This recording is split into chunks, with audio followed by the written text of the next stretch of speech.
बात है जब कलयुग की शुरुआत हुई। आज के हिमालय के एक ऊंचे शिखर पर रहते थे एक महान तपस्वी ऋषि विकर्णी। वही ऋषि जिनके बारे में पुराणों में लिखा है, ये वही हैं जिन्होंने काल मंत्र की सिद्धि की थी।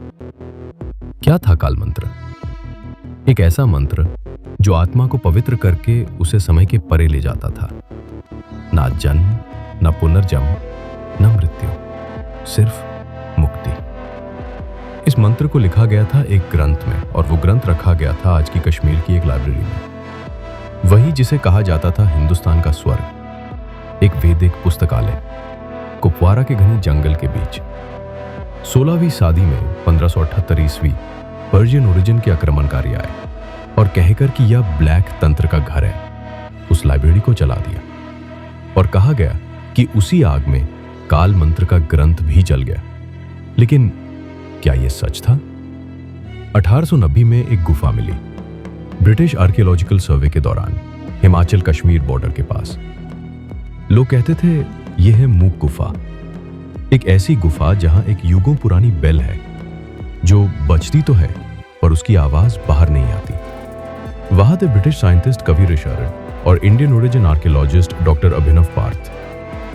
उन्होंने अपनी डायरी में लिखा, मूक गुफा is not made by humans. The writings on the walls, they are not Brahmi, not Tamil, not Persian. They are pre-linguistic. शायद किसी और युग की। डॉक्टर पार्थ ने लिखा कि उन्होंने एक स्टोन वॉल देखा जिसमें एक चक्रा बना था, और उस चक्रा के अंदर लिखा था सत्यव्रत सूत्र 1, जो अपने मन से पवित्र है वही समय को संभल सकता है। लेकिन 1902 में डॉक्टर पार्थ की डायरी दिल्ली म्यूजियम आर्काइव्स से गायब हो गई। तब से मूक गुफा को कह दिया गया क्लासिफाइड आर्कियोलॉजिकल ब्लाइंड जोन। आज तक उस जगह का एग्जैक्ट मैप नहीं मिला।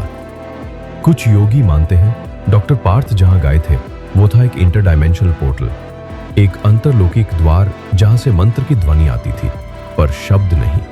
आज भी गूगल मैप्स पर कश्मीर हिमाचल के LOC के पास एक ब्लर्ड फॉरेस्ट एरिया दिखता है। लोग कहते हैं उसका नाम है अनआइडेंटिफाइड फॉरेस्ट कैविटी। जब भी कोई उस गुफा के अंदर जाता, एक घंटी बजती है पर उसकी आवाज कभी भी बाहर नहीं आती। ये कहानी अब तक अधूरी है, और सबसे बड़ा सवाल यह है, गवर्नमेंट ने क्यों छुपाया ये राज से?